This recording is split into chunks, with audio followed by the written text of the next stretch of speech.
Compañeros, compañeras, buenos días. Mientras terminamos acá de resolver la cuestión técnica, les doy nuevamente la bienvenida a todas, a todos. El segundo día es más difícil arrancar, pero estamos bastante bien.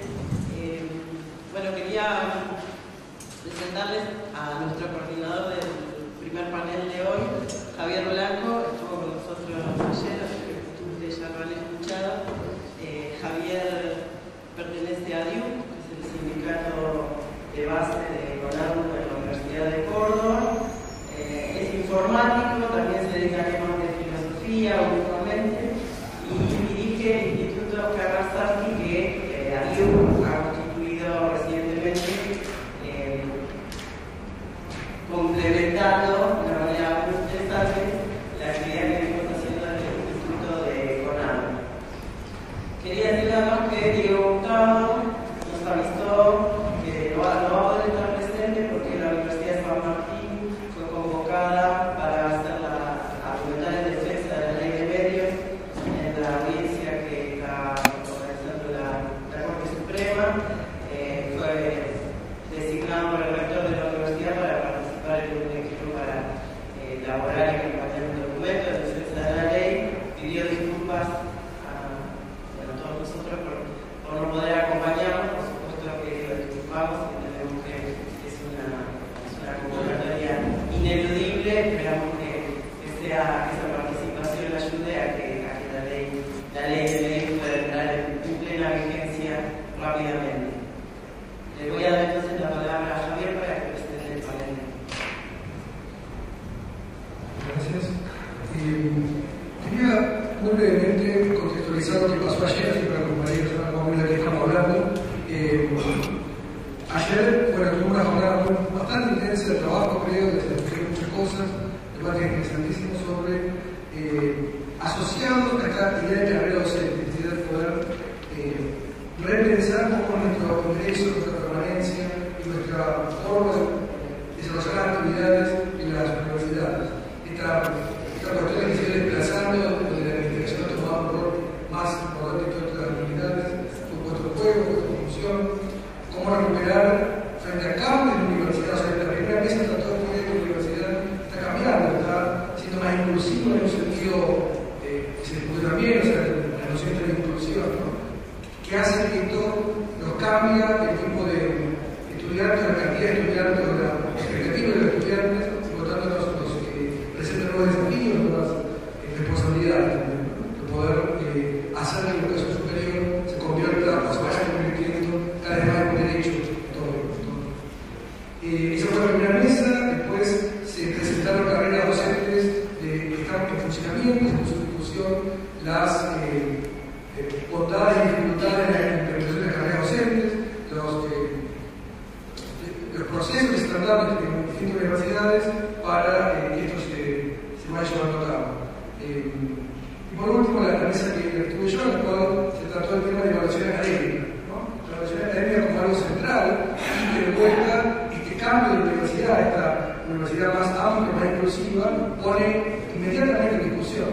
Hay un choque entre lógicas, entre formas de trabajo, de la cual hay que dar cuenta y de la cual uno puede tratar de revisar las prácticas. De alguna manera, ese tema de evaluación académica es muy sentido por todo y una discusión bastante amplia allí. La idea para ahora entonces es otro de los contextos, otro de las formas estructurales que se desarrolla la carrera docente, tiene que ver con la estructura de cátedra o la forma que las disciplinas estructuran las distintas facultades, distintos lugares institucionales, ¿no? Lo de Charles de Kant, que es la discusión de una manera, con el conflicto de la facultad de Kant, la discusión acerca de las fronteras disciplinares y de cómo se estructura la tarea de la universidad. Esta discusión no es un tema nuevo, ¿no? La idea de cátedra funcionó y funciona aún mayoritariamente en las universidades como estructurante de la tarea docente, pero también muchas veces las inserciones institucionales de las personas, los docentes e investigadores. Entonces, por ahí poner en discusión eso, ¿no? En general uno suele tomar posiciones muy taxativas y muy inmediatas en el tema, y creo que hay realmente muchos matices para y casi cualquier posible solución a la estructura cultura de cátedra suele tener sus otros problemas, y también hay clases de cátedra, ¿no? Me parece que no es, hay formas en las cuales se estructura esto de maneras más tradicionales y otras no tanto, hay mayor y menor organización, hay más protección o menor a los investigadores, hay mejores condiciones para que los cursos tengan una continuidad, tengan un aprendizaje de parte de los docentes. Bueno, todos esos temas vamos a tratar de tratarlos hoy. Bueno, y para hacer algo bueno y algo malo, dado que Diego todavía no está, probablemente vamos más tiempo de debate, así que le voy a dar la palabra a Marcelo Prati, que es, o Marcelo Caballero, que era primero, que me regresa a los Marcelos. Marcelo Prati es docente de Sociología de aquí de la Facultad de Humanidades, que está pegada al edificio este. Y Marcelo Caballero es el secretario de Ciencia Técnica de la Universidad Nacional de La Plata, o sea, alguien que está en un cargo de mucha responsabilidad asociada a estos temas que estamos tratando hoy. También fue decano de la Facultad de Ciencias Naturales, sociólogo, y también tiene bastante que ver entonces con toda la vida institucional de estos temas. Bueno, si quieras. Buenos días.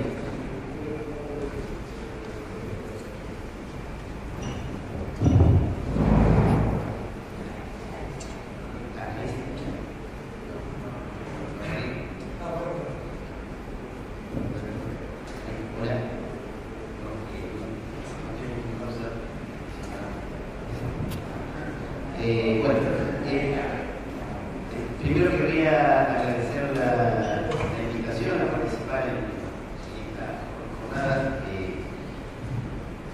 la invitación en general y además sobre todo por poder compartir con invitados tan importantes, digamos que partimos con el programa, que yo no pude estar ayer, que van a participar hoy. Un agradecimiento especial a Yamile Sokolowski por esta invitación y hago simplemente una publicidad de algo que no es mío, así que me siento liberado para hacerlo. La importancia que tiene la existencia de esta colección de libros que creó el IEC de Bonado, y que están ahí varios para la venta, que tiene mucho que ver con las cosas que yo voy a hablar ahora. Y bueno, me parece que son títulos muy importantes, que sería posible que hiciesen mayor difusión, complicada la distribución, no para mí, porque ya ni me lo regalan, pero trataría de exhortar a que tan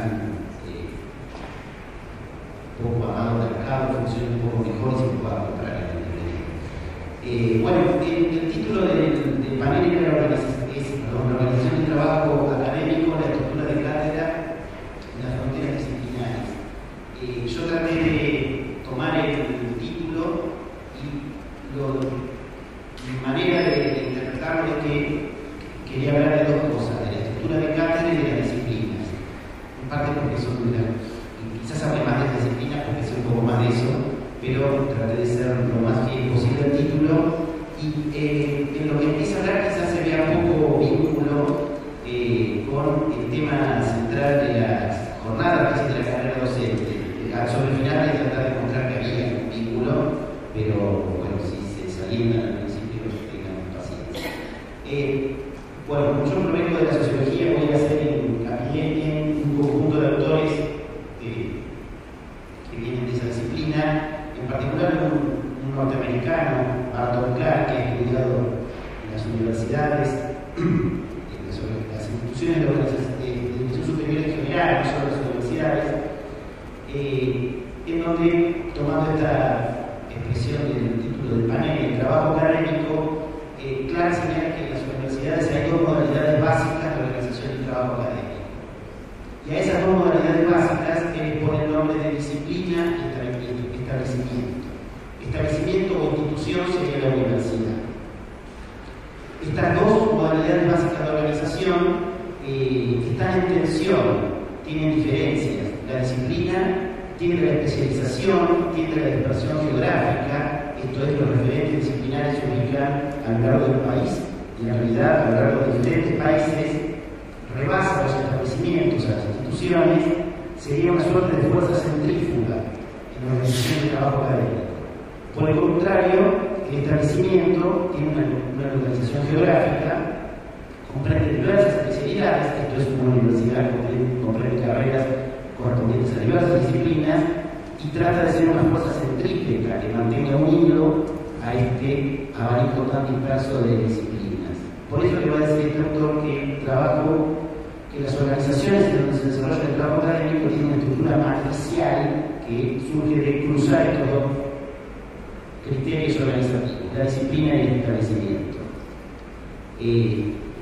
Vamos a ver que la disciplina tiene una tendencia fuerte a la fragmentación y en general las universidades tratan de hacer reglamentos que contengan a todos los miembros de la universidad, por lo cual a veces esta fragmentación tiene que ser, o esta diversidad tiene que ser dejada de lado para establecer normas comunes.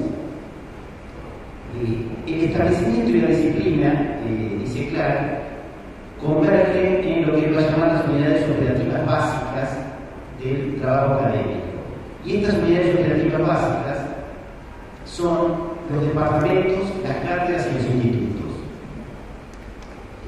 Estos departamentos, cátedras y institutos son unidades organizativas en donde convergen, dependen del establecimiento, de la universidad, pero están diferenciadas según las disciplinas. También reconoce organizaciones mayores, como son las facultades, que dependen de la universidad, pero yo me voy a concentrar específicamente en la cátedra, que es el tema del panel, o uno de los temas del panel, y su relación con el departamento, que es el rival típico como forma organizativa respecto de la cátedra. Hay que hacer primero una referencia histórica, digamos, la cátedra es una forma organizativa predominante sobre todo en Europa, fue exportada por los países europeos a sus colonias y es también predominante en América Latina, predominante no hegemónica de manera absoluta, y el departamento es un invento norteamericano, aunque también tiene fuerte presencia estadounidense, tiene fuerte presencia en Inglaterra. Esto es algo así como el origen histórico, digamos. Esto es el departamento que tiene una fuerza expansiva muy importante y en realidad esta división es mucho más relativa, tiene mucha importancia también en las universidades latinoamericanas actuales, inclusive en las argentinas. Pero este sería algo así como el origen.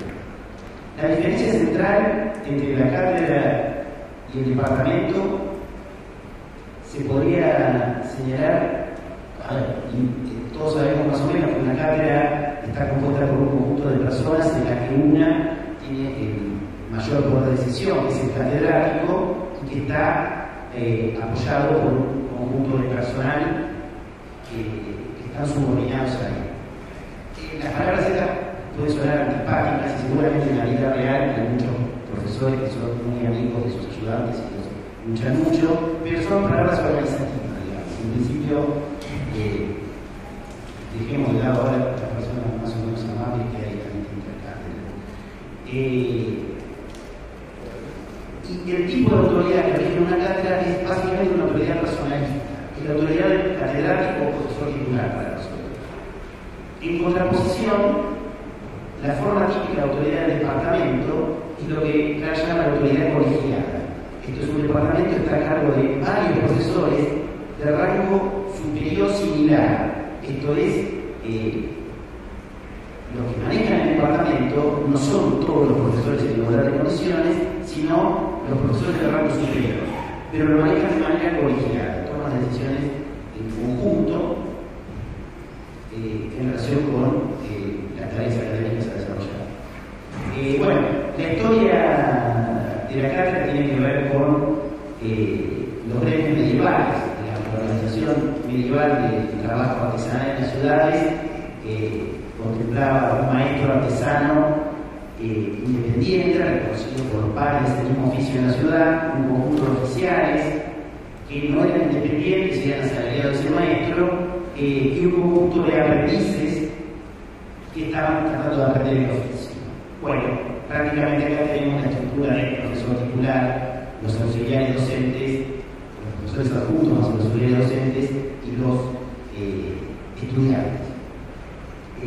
Bueno, la estructura de cátedra sufre o atraviesa una modernización en la Universidad Alemana durante el siglo XIX, se ha tratado de llamar la Universidad Mexicana, y se dando el énfasis, por otro lado, a las actividades de investigación, se suele asociar, primero en Alemania y después en el resto de los países europeos, la investigación a través de un instituto con la enseñanza desarrollada en la cátedra. El profesor titular es a la vez el titular de la cátedra en el ámbito de la enseñanza y el titular del instituto en el ámbito de la investigación.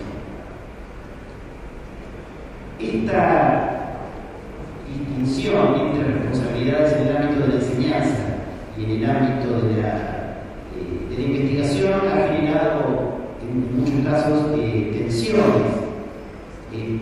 Por ejemplo,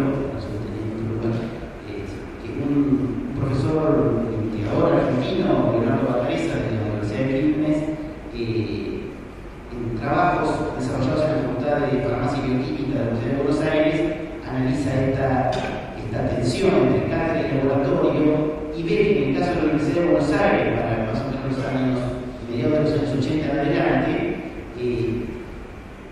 el laboratorio representó un canal de movilidad ascendente para investigadores jóvenes que no representaba la cátedra. Esto es, se atomizó la organización de la investigación en el laboratorio y los docentes más jóvenes podían llegar a tener a su cargo un laboratorio, a pesar de que no eran titulares de cátedra, sino que eran parte del equipo docente de esa cátedra. En esta cuestión de la rivalidad que yo planteaba de la cátedra y del departamento, yo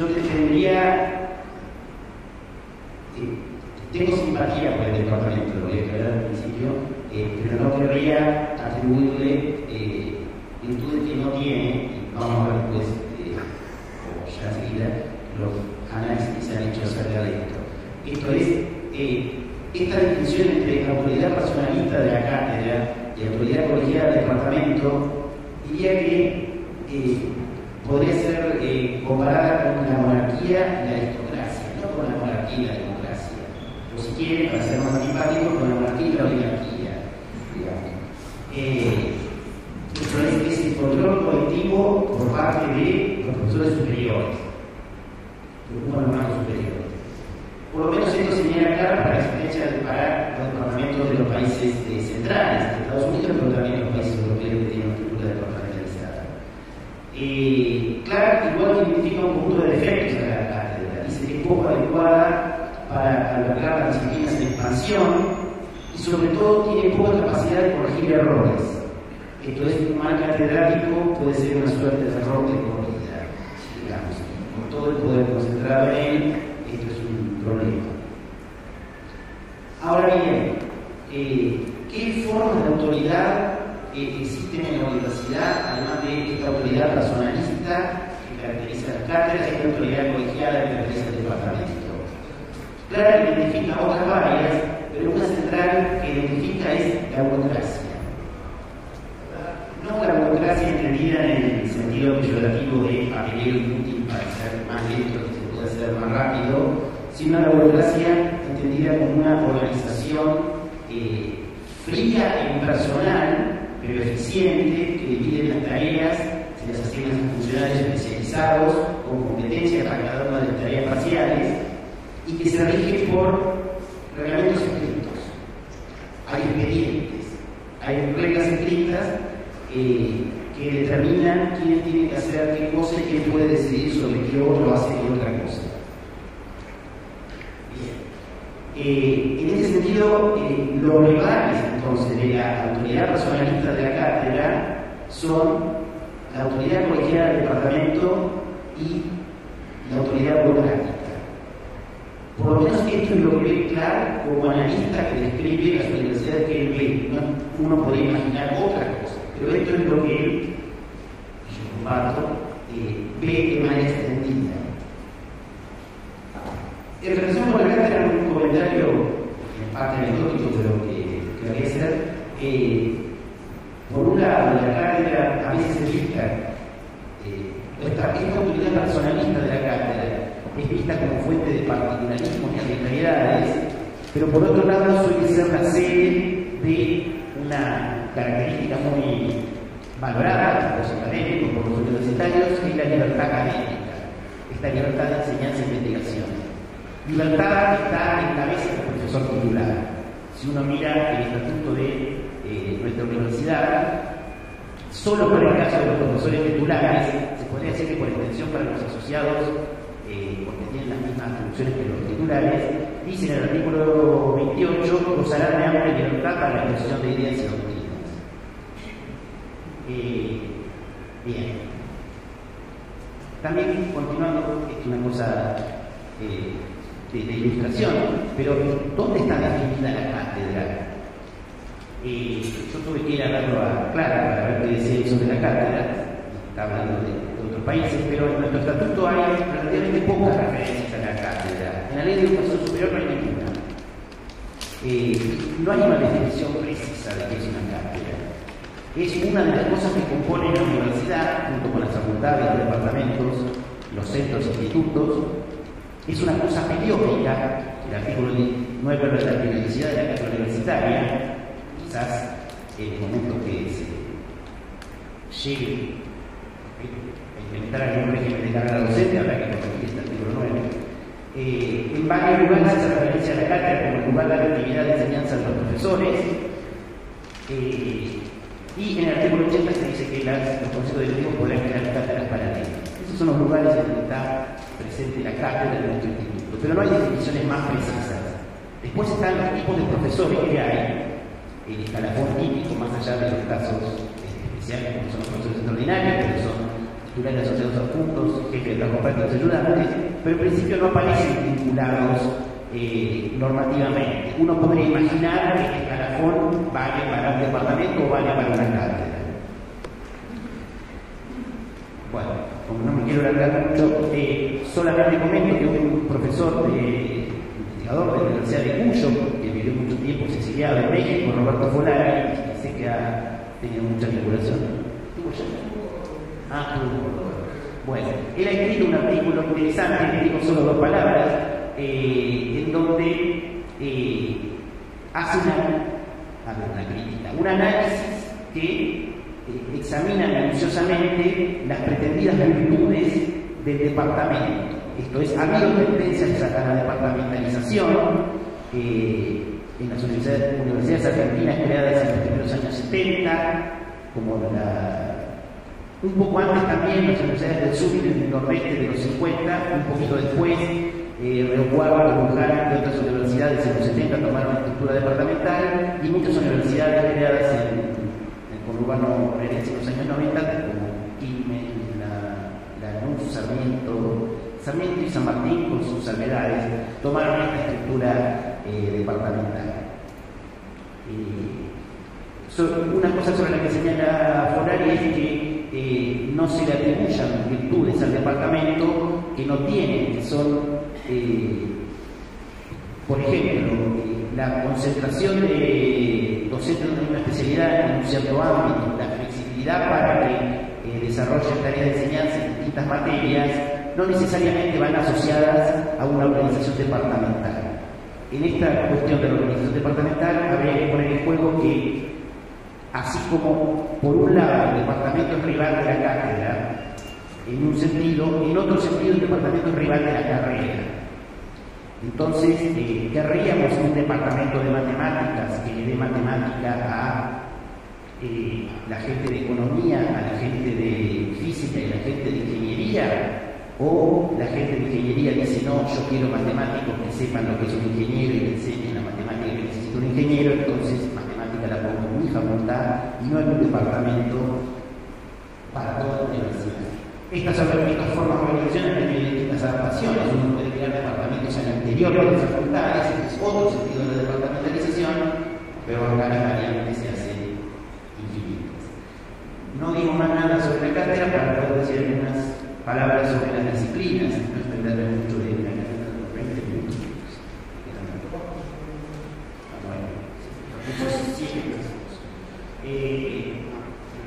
Bueno, suspendo ahora un momento lo de la cátedra y paso a hablar de las disciplinas. Acá voy a citar a otro autor sociólogos, un especialista en educación superior, Tony Becher, que ha escrito un libro, tiene muchas cosas escritas, pero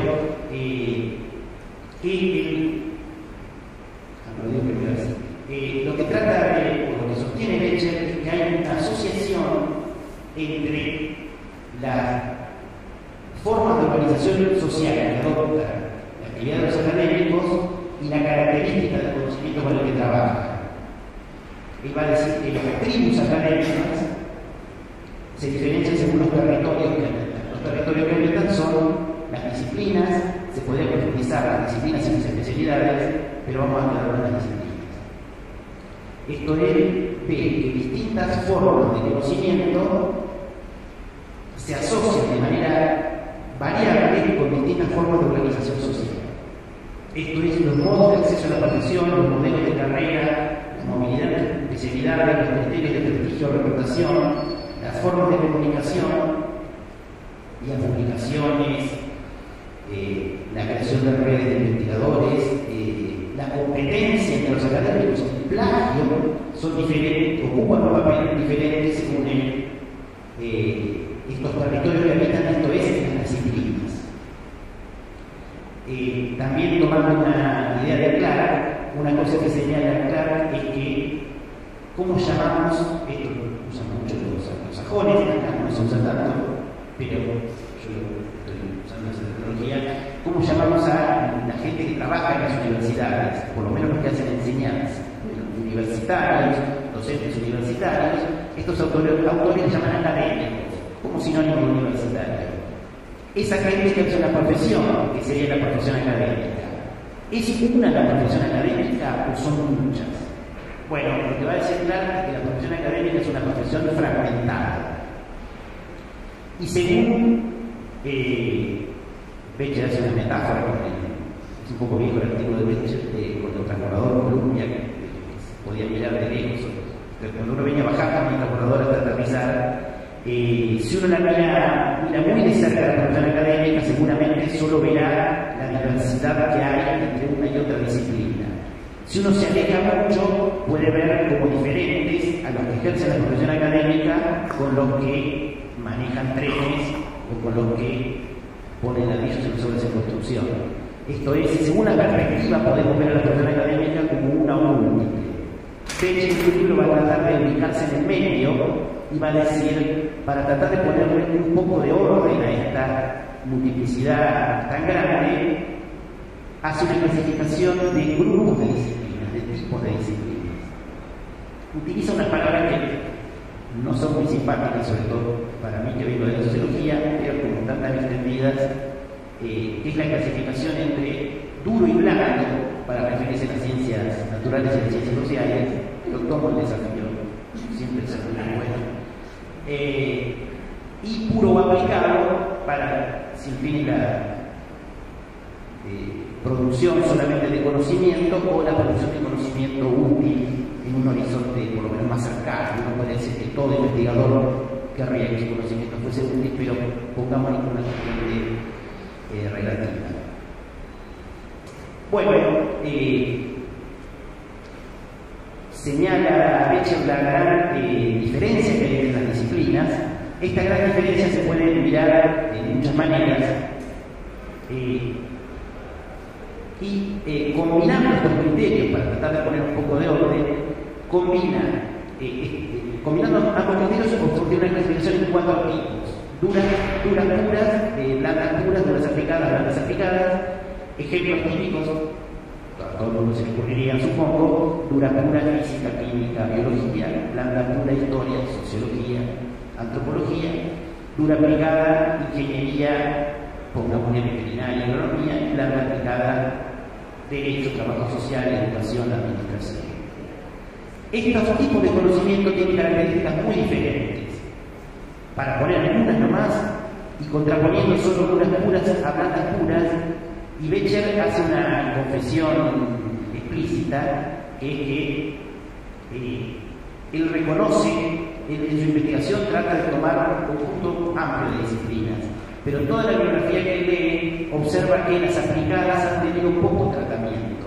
Hay una suerte de injusticia en que en muchos escritos de las ciencias sociales, de familia, digamos, que son de las ciencias sociales, pensar en el académico, el universitario, como una especie de intelectual con barba y pipa, digamos, pero hay docentes de agronomía, veterinaria, ingeniería, odontología que son muchas veces olvidados en estos estudios y que sería importante tomar en cuenta. Pero bueno, como hay menos efecto de eso, y estoy yo diciendo acá, vamos a contraponer el conocimiento duro puro, el blando puro, y señala Becher que en el conocimiento duro puro hay un crecimiento acumulativo, hay calidad de criterios para aceptar o rechazar nuevo conocimiento, las conclusiones aceptadas se expresan en descubrimientos y explicaciones, en contraposición en el blando puro hay un patrón de desarrollo reiterativo, recurrente, criterios diversos y falta de consenso acerca de lo que es un nuevo conocimiento, las contribuciones se plasman en interpretaciones en lugar de descubrimientos o explicaciones. Bueno, esto se va a reflejar, estas diferencias en el conocimiento, dice Becher, en distintos aspectos organizacionales. No me entiendo sobre esto, pero por ejemplo, el papel que tiene el libro o el artículo como canal privilegiado de expresión de la producción de conocimiento. Entonces, esta diversidad disciplinaria se expresa también en otro conjunto de aspectos vinculados con las carreras académicas. Por ejemplo, la importancia variable del doctorado en las ciencias puras versus las aplicadas, y también podríamos decir entre las duras y las blandas, la variable importancia del ejercicio profesional. Seguramente de esto han hablado ayer cuando hablaron de los criterios de evaluación de los académicos, algo que comentaba Javier sobre esta tendencia a privilegiar los criterios vinculados a la investigación, algo así como que sobre eso hay mucha experiencia de cómo se mide, es más fácil de medir, miramos eso y la enseñanza es difícil de medir, dejémosla de lado. Bueno, no es bueno hacer eso, pero digo, hay una tendencia química. ¿Qué formas adopta la organización del doctorado? Tenía menos, pero me han regalado algo. ¿Cuál es el momento de auge de los académicos? Por ejemplo, los sociólogos y quizás también los filósofos, su momento de auge sea cuando son personas ya grandes, por eso yo me he dedicado a esto. Parece que en los físicos, por ejemplo, me decía una importante autoridad del Instituto de Física de La Plata, que el momento de auge es algo así como unos 35 años. Él era una persona mucho más grande que eso, y me decía, después para los viejos hay otras tareas, pero el momento en el que uno es especialmente productivo intelectualmente es más o menos a esa edad. No me entiendo más sobre esto, pero querría decir, presentar solo algunos datos. Lo que estoy haciendo es una suerte de, siguiendo a Becher, de exhortación a reconocer la amplia diversidad de la vida académica por la amplia diversidad de las disciplinas. La producción académica, les decía, dicen muchos autores, es múltiple y no única, es muy heterogénea la producción académica y especialmente heterogénea en Argentina. Hay diferentes cargos, diferentes tipos de dedicación, diferentes disciplinas, la doble dependencia de muchos académicos, de muchos docentes universitarios, el CONICET o la CIP y la universidad, la convivencia de varios escalafones, el de cargos docentes, el de la carrera del CONICET y las famosas categorías en el programa de incentivos. Esto tiene que ver con cosas que conozco un poco más por algunos estudios que hemos hecho allá en el Departamento de Sociología, haciendo una investigación en universidades de La Plata, la Universidad de La Plata, Tucumán y Centro de la Provincia de Buenos Aires en los años 2004-2006, son un poco viejos los datos, pero es una comparación entre dos disciplinas solamente, las dos con fuerte inserción académica, así que las aplicadas otra vez están dejadas de lado acá. Pero en esa muestra de estas universidades tenían dedicación exclusiva del 62% de los físicos y solo el 33% de los historiadores. Tenían pertenencia al CONICET del 56% a la carrera de investigador del CONICET o de la CIP, del 56% de los físicos y solo el 20% de los historiadores. Habían completado un doctorado el 76% de los físicos y solo el 36% de los historiadores. y así se podría seguir. Bien. Entonces, las dos cosas que he hablado y con esto cierro, que traté de juntar, reconozco que la he pegado un poco forzadamente, que estaba en el título del panel, la estructura de cátedra y la organización, las fronteras disciplinares del trabajo académico. En relación con la estructura de cátedra, que suele estar asociada a la burocracia, otra vez la burocracia no como aspecto despectivo. El Estatuto de la Universidad es un reglamento que organiza las cosas de manera burocrática y seguramente un reglamento de carrera docente también lo hará. La burocracia es muchas veces el control contra la arbitrariedad. La cátedra tiene muy pocos amigos, seguramente es una forma de organización rígida frente al cambio, pero ya lo decía Colari, ojo con idealizar los departamentos. No es que Colari estuviese defendiendo la estructura de cátedra, sino lo que decía es, ojo, si salimos de acá, ¿a dónde vamos? Esto es que en muchos casos, Javier decía también, hay cátedras y cátedras, cuando funcionan bien las cátedras asociadas al escalafón docente de cargos, cosa que no ocurre entre los maestros de escuela, que no hay diferentes cargos para maestros de escuela, esta organización jerárquica de los cargos ha incorporado un canal de movilidad ascendente. Muchas veces las cátedras son ámbitos de formación, permiten una especialización y idoneidad temática y el agotamiento de las tareas basados en que las cátedras están organizadas en base a asignaturas y no departamentos que tienen muchas materias. Esto es, solo con una estructura de cátedra se cumplen todas estas funciones y satisfacen estas necesidades, seguramente no, pero al día de pensar una forma de organización alternativa habría que cuidar, no dejar de lado las tareas. Y para terminar, en cuanto a la variación disciplinar, digamos, que decía hoy que quería remarcar, quería enfatizar la importancia y por eso empecé elogiando esta colección de libros del Instituto de Estudios y Capacitación de CONADO, la importancia de aumentar el conocimiento y reconocimiento de las diferencias entre los miembros de estas tribus que somos los docentes universitarios y tratar de generar un vocabulario común que parta del reconocimiento de estas diferencias. Esto es, todo reglamento, así como cualquier medición basada en indicadores precisos, como son esas famosas grillas que se utilizan en el programa de incentivos y en otros ámbitos, generan rigidez y uniformidad. ¿Cuál es el mejor contrapeso para esa rigidez y uniformidad? Bueno, muchos autores han señalado que es el juicio de pares, la evaluación cualitativa por parte de los pares que conocen de los temas. Esto contempla la diversidad, pero ojo que tiene también el riesgo de arbitrariedad. Muchas veces habrán oído ustedes señalar la relación con el programa de incentivos, que una comisión otorgó las categorías de una manera muy diferente a la otra. Una manera de solucionarlo sería poner rígidas grillas de puntaje. ¿Alguien defiende eso? No sé qué arreglar. Quien tenga que diseñar un sistema de carrera docente, me parece que va a tener que pensar en estas cosas. No voy a ser yo, que solo traje problemas para que otros lo solucionen. Una última opinión personal. Yo soy partidario de que haya un régimen de carrera docente, no sé cómo inventarlo, pero me gustaría que lo haya. Diría que la forma de evaluación del CONICET es, sin copiarlo de manera crítica, sería un lugar para tratar de sacar enseñanzas. Bueno, perdón por la extensión del tiempo. Gracias.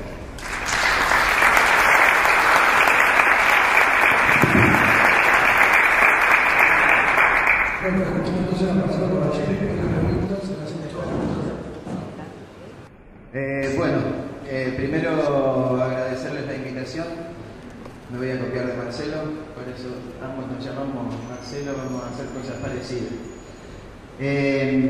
No, sinceramente agradecerles, me parece que esta es una jornada muy importante y cuando Pelusa me invitó a participar de la jornada,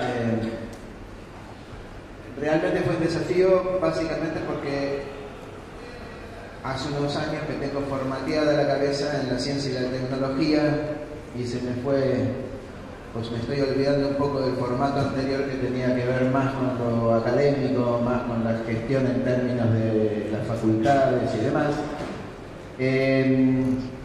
Pero pensando algunas cosas y con la ayuda de lo que acaba de explicar Marcelo,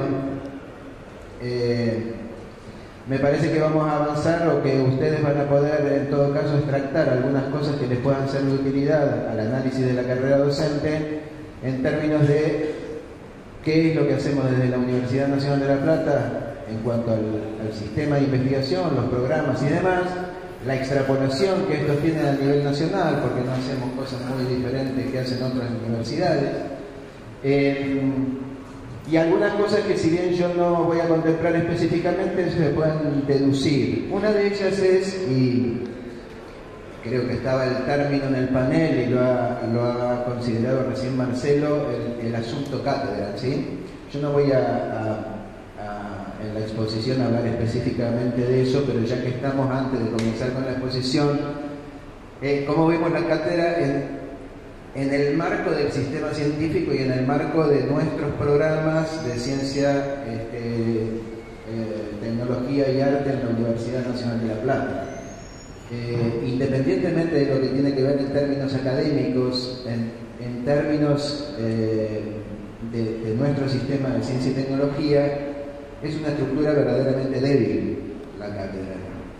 Débil por dos razones. Primero, porque está oculta dentro de una de nuestras 17 facultades, ya doy un dato de lo que es la Universidad de La Plata en cuanto a dimensiones, y al mismo tiempo en términos disciplinares. ¿Por qué? Porque en una cátedra no necesariamente trabajan personas que se dedican a la misma disciplina. En algunas cátedras específicas sí lo es, pero en cátedras generales, en materias generales, existen una multiplicidad de docentes que abordan disciplinas diferentes. A eso le sumamos que muchos tienen dedicación simple y no se dedican a la investigación, otros sí. Y a eso le sumamos que muchas personas que trabajan en una cátedra hacen investigación en otra, o en otro instituto, o en otro laboratorio que no tiene nada que ver con la cátedra. Por otra parte, la visibilidad de una cátedra en términos de insertarse en un sistema científico-tecnológico y básicamente en la búsqueda de financiamiento para poder trabajar es ineficiente.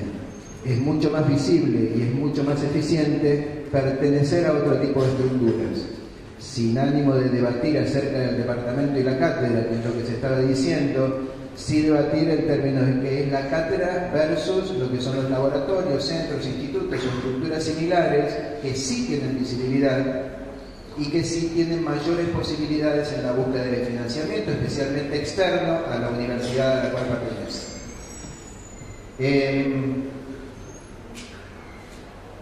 Entonces, simplemente yo voy a repasar muy rápidamente cuál es la estructura y cuáles son los instrumentos de financiamiento que nosotros tenemos en la Universidad de La Plata, y a medida que lo haga vamos a hacer algunos comentarios que quizá estén más relacionados con lo que es la carrera docente o la temática de la jornada específicamente, y especialmente cuando lleguemos, me parece, a un aspecto que tiene que ver con la evaluación, que me parece que están ocurriendo cosas interesantes a nivel nacional en términos de la evaluación.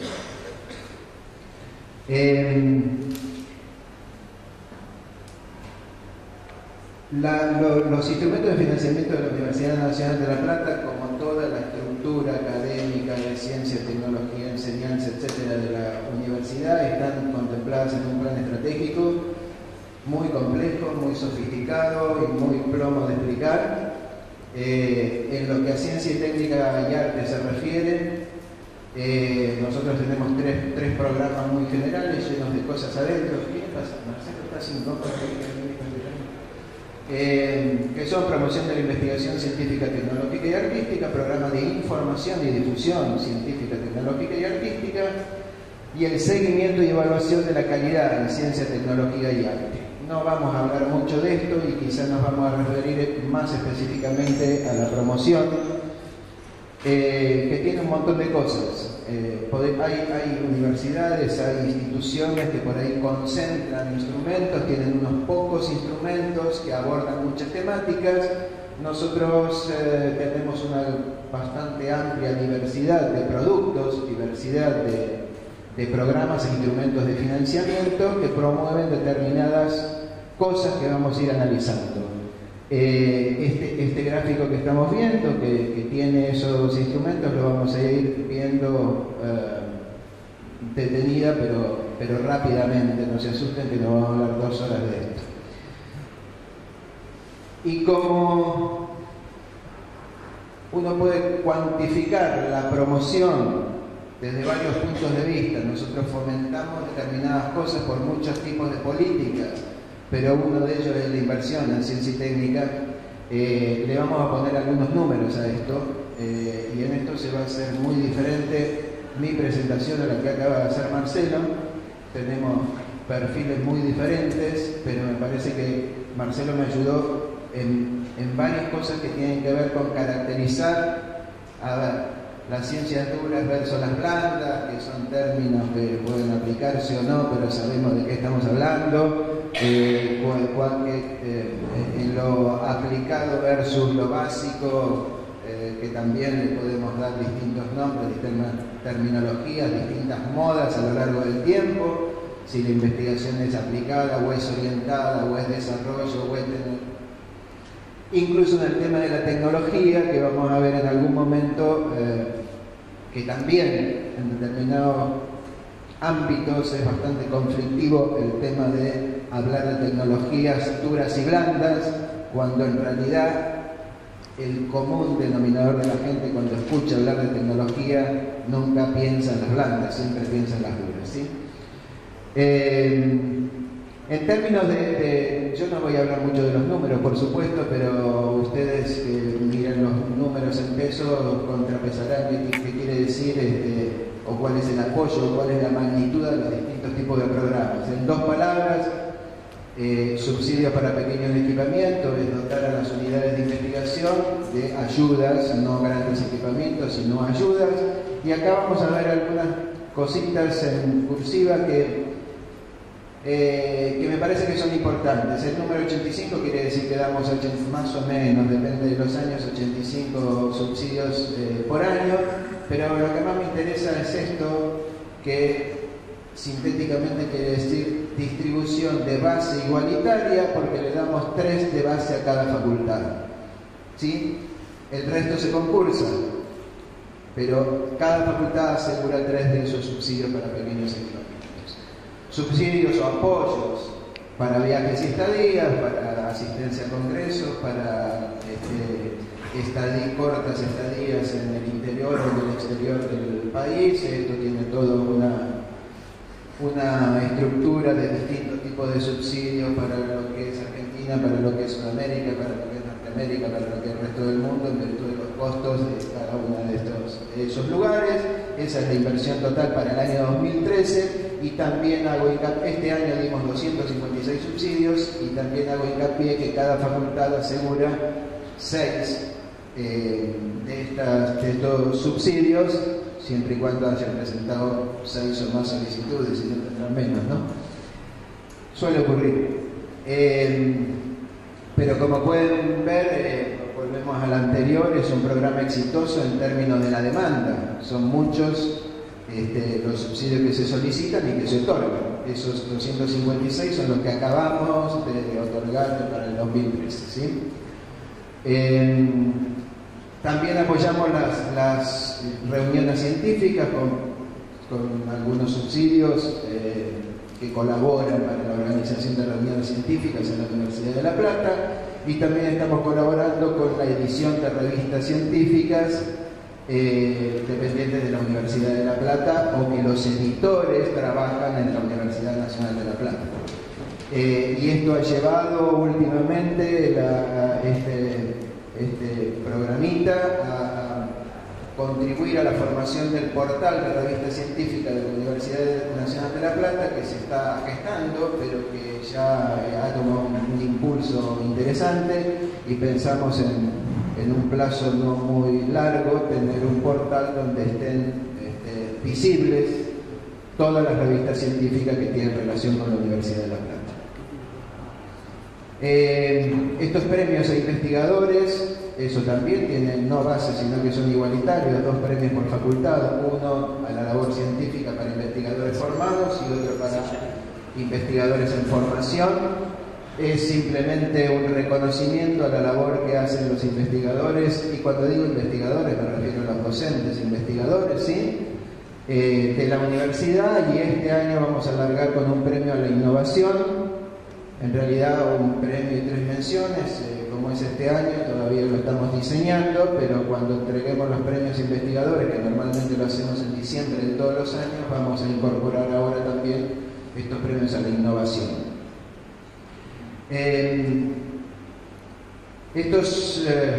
A ver, en la universidad hay en este momento 750, alrededor de 750 proyectos de investigación que están acreditados por la universidad a través de todo un mecanismo de evaluación que todos ustedes conocen. La inversión para subsidiar, no con subsidios muy grandes, pero con algunos subsidios que algunos que son muy útiles, es una inversión importante, superior a 8 millones de pesos. Después vamos a hablar más específicamente de eso. Eso que se llama PITAP son proyectos de investigación, innovación y transferencia en áreas prioritarias, y nos vamos a referir específicamente a estos. También es una inversión anual, son subsidios mucho mayores que estos otros porque es una cifra menor, pero para muy pocos proyectos. Vamos a hablar específicamente de esos. Esto es una inversión muy importante que realizamos desde la universidad en términos presupuestarios, que es sostener el sistema de becas para graduados de la universidad. También vemos que en este momento tenemos 214 becarios de posgrado, ¿sí? Esto está vinculado a las carreras de posgrado. Cada facultad recibe un mínimo anualmente de 2 becas tipo A, que serían similares a las tipo 1 del CONICET, ¿sí? Por cada una de las facultades, es decir, que las 17 facultades tienen becarios. Estas son las becas de vocaciones científicas que seguramente a esta altura, después de 3 años de vigencia, ustedes ya todos conocemos. Es un sistema que ha instrumentado el CIN a través de la Comisión de Ciencia, Técnica y Arte del CIN, un sistema que a mí personalmente me gusta mucho. Es una inversión que realiza el CIN. El CIN se ha transformado en otra ventanilla de financiamiento que antes no existía como tal, y también cofinancia la Secretaría de Políticas Universitarias. En lo que se refiere a la Universidad Nacional de La Plata, este año tenemos 83 becarios designados por el CIN, pero nuestra universidad aporta otras 42 becas, de modo tal que tenemos un total de 125 becarios que son alumnos, ¿sí? Estas becas de vocaciones científicas son para estudiantes de grado que participen en un proyecto de investigación. La distribución de las 42 nuestras que aportamos nosotros tienen base igualitaria, 2 por facultad. Las del CIN no, porque obviamente vienen del orden de mérito que corresponde al sistema nacional. Estos son subsidios específicos para jóvenes investigadores, 102 subsidios. Acá también hay una base igualitaria de 3 por facultad, proyectos promocionales de investigación y desarrollo. Y desde este año estamos otorgando en este momento unos subsidios de calidad que tienen que ver básicamente con apoyo para la capacitación en programas de calidad para laboratorios o para certificación de calidad de productos o calidad de procesos en laboratorios de la Universidad de La Plata. Habiendo repasado todo esto, está en la multiplicidad de programas que nosotros manejamos, que reitero una cosa, estas son cuestiones que pueden tener distintas denominaciones, que pueden estar mayormente distribuidas o menos, pero que en el sistema científico en el sistema universitario nacional en términos generales existen. Obviamente hay universidades más grandes, universidades más pequeñas. Pero esta inversión superior a 27 millones de pesos en el año 2013 en ciencia y técnica merece dos palabras. Una palabra que tiene que ver con el aumento presupuestario que tienen las universidades nacionales en los últimos tiempos, que ha llevado a un a un crecimiento de los sistemas de ciencia y tecnología que tienen cada una de las universidades, en mayor o menor grado. Pero una segunda palabra tiene que ver con que la función, la Universidad Nacional de La Plata recibe como función ciencia y técnica en su presupuesto una cifra mucho menor que esa, de alrededor o un poco superior a 10 millones de pesos. Quiere decir que la Universidad de La Plata hace un esfuerzo adicional para sostener el sistema y duplica o más que duplica lo que recibe en la función ciencia y técnica. Esto no lo hacen todas las universidades, obviamente. Hay quienes directamente distribuyen lo que les corresponde por la función ciencia y técnica. Nosotros hacemos un esfuerzo adicional presupuestario que nos permite financiar todo lo que está presente en la torta de colores. Un lemon pie podría ser si lo miramos ahí.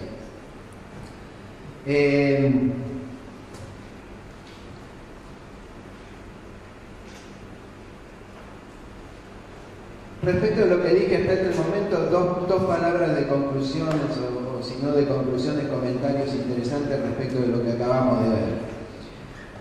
A partir de políticas de promoción y los incrementos que ha tenido la inversión en términos presupuestarios para las universidades nacionales, no específicamente de la función ciencia y técnica, ¿sí?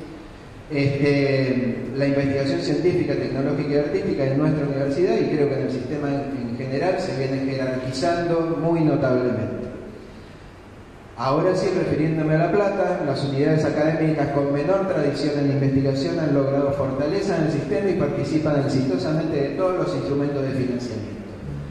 Esto me parece que es notable en los últimos años.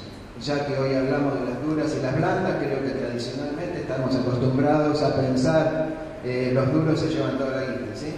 Esto era así y hoy no es así.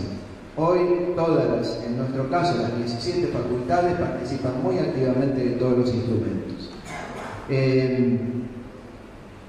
Por otra parte, por eso jorobé con esto de la distribución de base igualitaria o la distribución igualitaria en términos de financiamiento en los distintos instrumentos. Esta distribución con base igualitaria de los fondos destinados a investigación impacta equitativa y favorablemente en las 17 facultades. Y esto de alguna manera tiene que ver con lo anterior. Hoy, para mí, creo que para todos, para nuestra gestión, es muy interesante ver cómo cuando hay una apertura de una convocatoria a cualquiera de los instrumentos, no hay distinción entre las distintas facultades. Todos están interesados en las convocatorias y todos participan en las convocatorias y todos se benefician con las convocatorias. Y esto debo decirlo, para la Universidad de La Plata, la política de fomento a la investigación se destaca el compromiso con la formación de recursos humanos.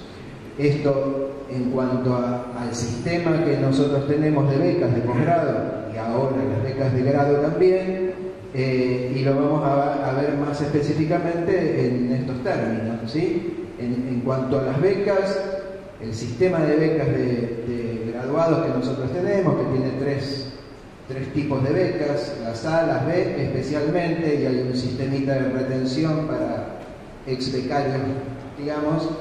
En todo esto tenemos un porcentaje de los más de 27 millones de pesos que es casi el 50%. Y si lo analizamos en términos de lo que es el apoyo a los investigadores en formación, hay otros instrumentos que derraman sobre los investigadores en formación, o alrededor del 60%, el 58% tiene que ver con el apoyo, el fomento a la labor científica, tecnológica y artística de los investigadores que están en formación. La otra cosa que yo quería mencionar, utilizo esta parte de la torta que son los proyectos acreditados, porque La gran mayoría de esos proyectos acreditados son proyectos que están acreditados para el programa de incentivo a los docentes e investigadores. Un programa muy controvertido, un programa que tiene aristas positivas y aristas negativas, un programa que si lo vemos en origen lo podemos criticar más o menos, pero un programa que ha impactado muy fuertemente en todas las universidades nacionales, eso hay que reconocerlo. Para algunos datos de la Universidad de La Plata, los incentivados, los que cobraban incentivos en el año 2009, cómo crecieron en los años 2010-2011, y esto es lo proyectado al 2012-2013. ¿Por qué proyectado? Porque todavía está en veremos la categorización 2011, digamos, ¿sí? Pero esa proyección sería a dónde arribaríamos una vez que termine la categorización 2011.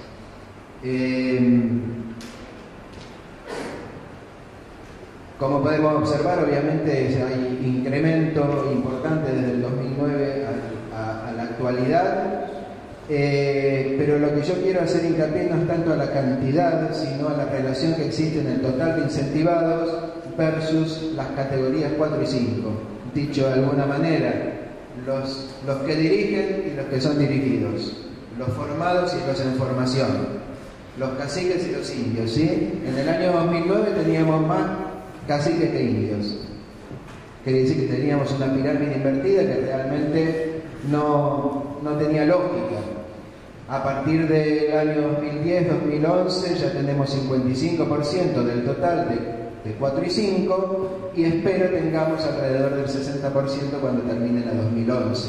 Eso ya es una cosa más lógica, considerando que el grupo de los que dirigen, por llamarlos de alguna manera, están involucrados en las categorías 1, 2 y 3, y el resto de los dirigidos son categorías 5 y 4. Esta pirámide es más lógica, obviamente.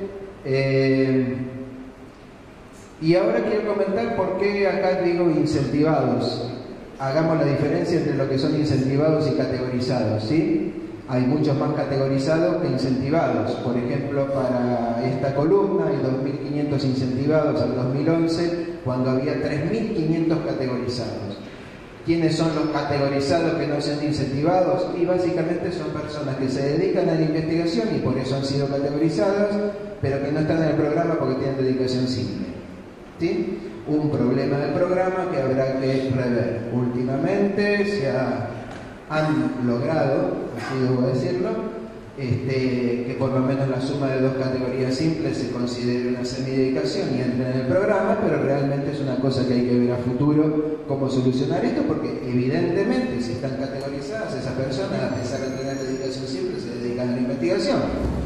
De alguna manera se la rebuscan, ¿sí? Quiere decir que el 60% de los categorizados cobran incentivos, el resto no. Esto tiene que ver con lo que acabo de decir de las dedicaciones simples, y obviamente tiene que ver con la relación que existe en las plantas docentes entre las de mayores dedicaciones y las de dedicaciones simples.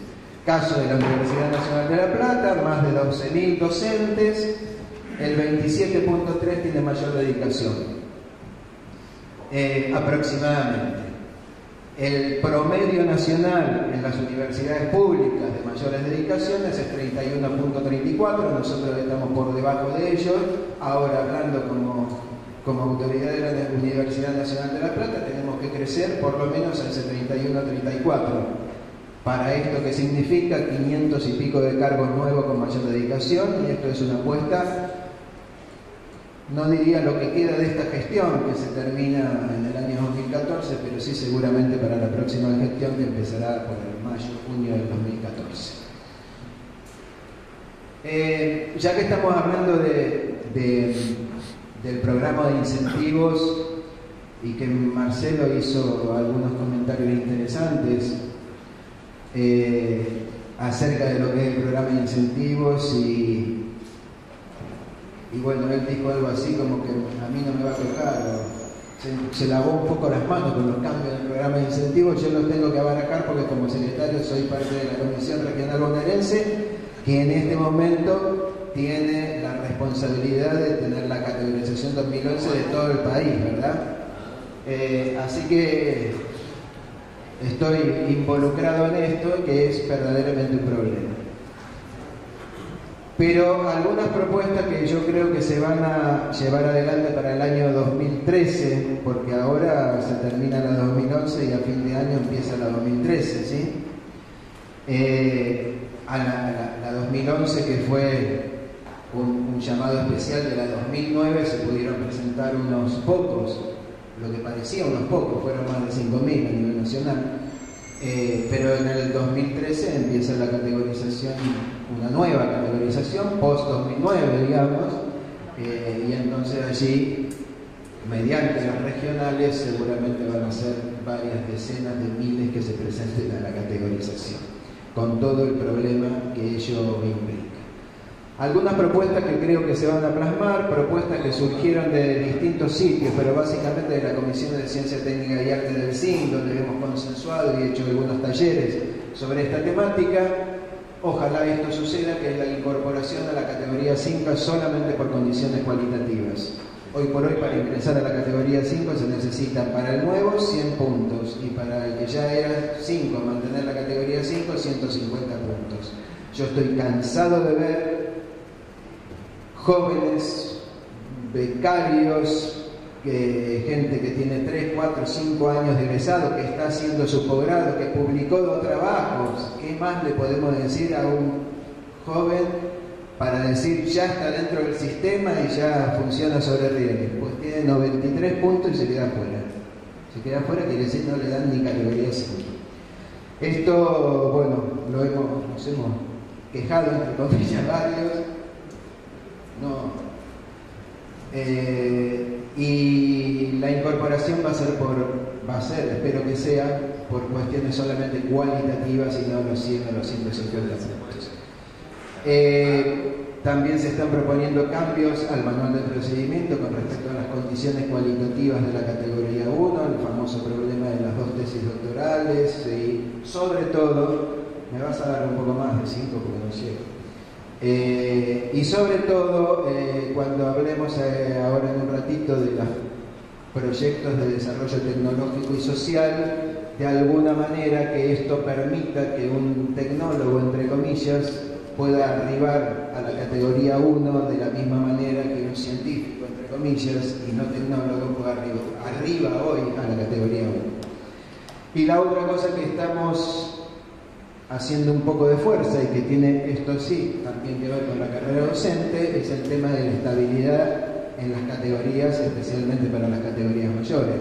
Hoy por hoy, cada dos convocatorias hay que volver a presentarse, y el que ya es 1 o 2 desde hace 10 años tiene que volver a presentarse, y tenemos algunos miles de personas que son categoría 1 hace 10 años, que están próximas a jubilarse y se tienen que volver a presentar, y me parece que la estabilidad, por lo menos para las categorías mayores, hay que tenerla y lograrla.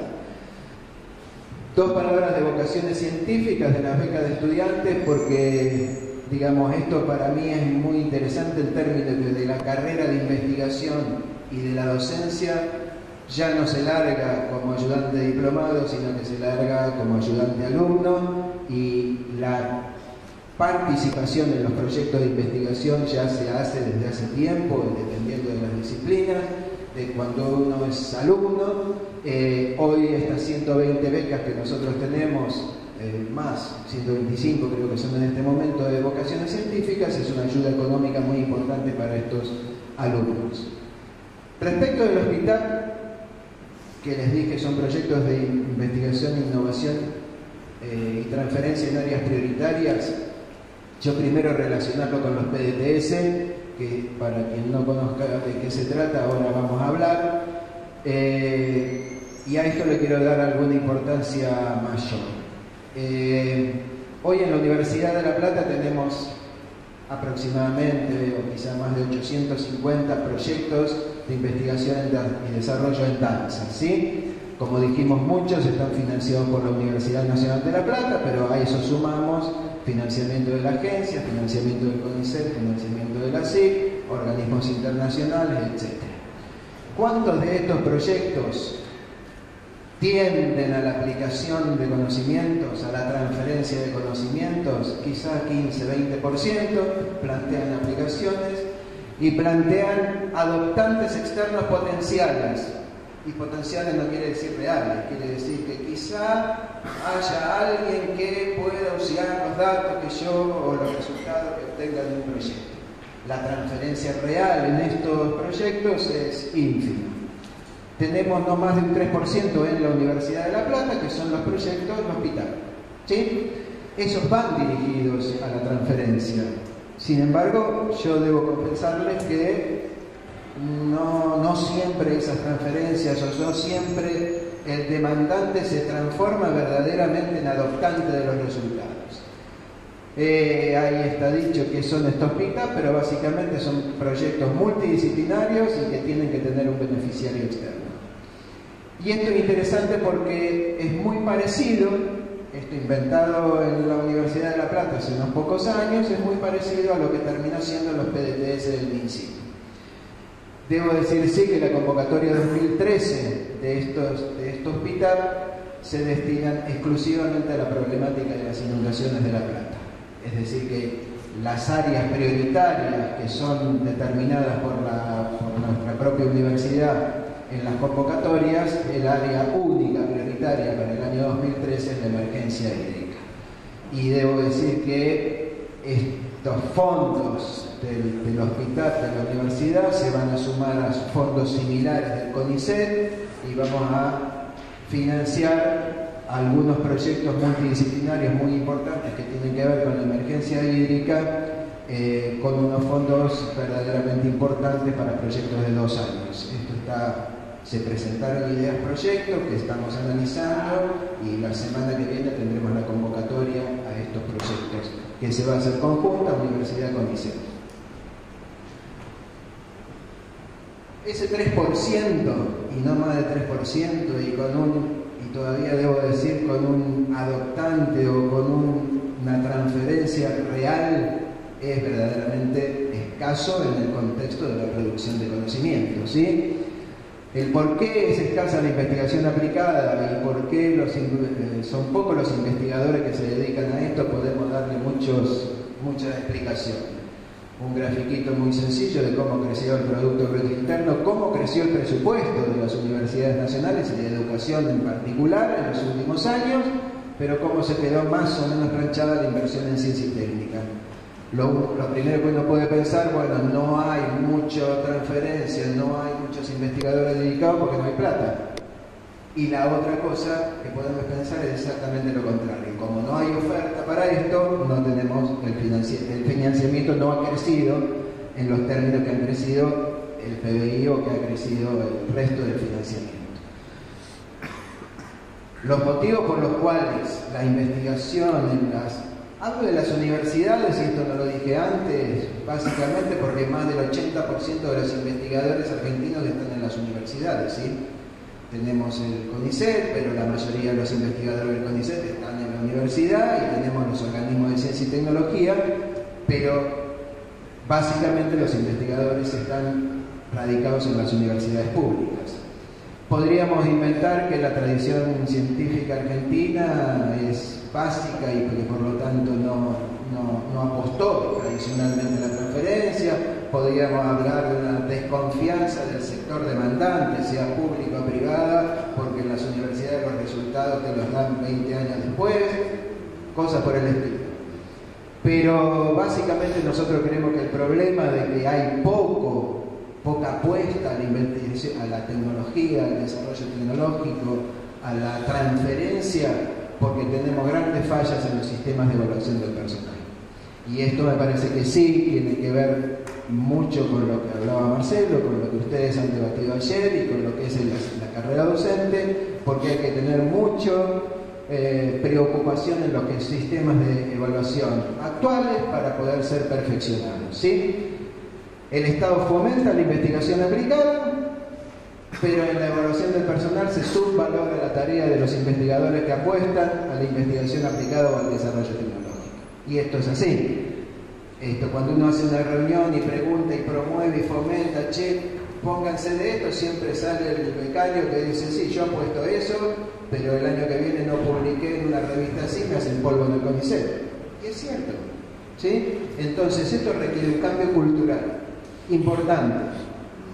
Un cambio cultural que obviamente por ser tal no se va a producir de un día para otro, ni de un año para otro, pero me parece que hoy por hoy en el Sistema Científico Tecnológico Nacional, donde estamos las universidades, se está dando un debate interesante que va a llevar progresivamente a cambiar los paradigmas en términos de evaluación.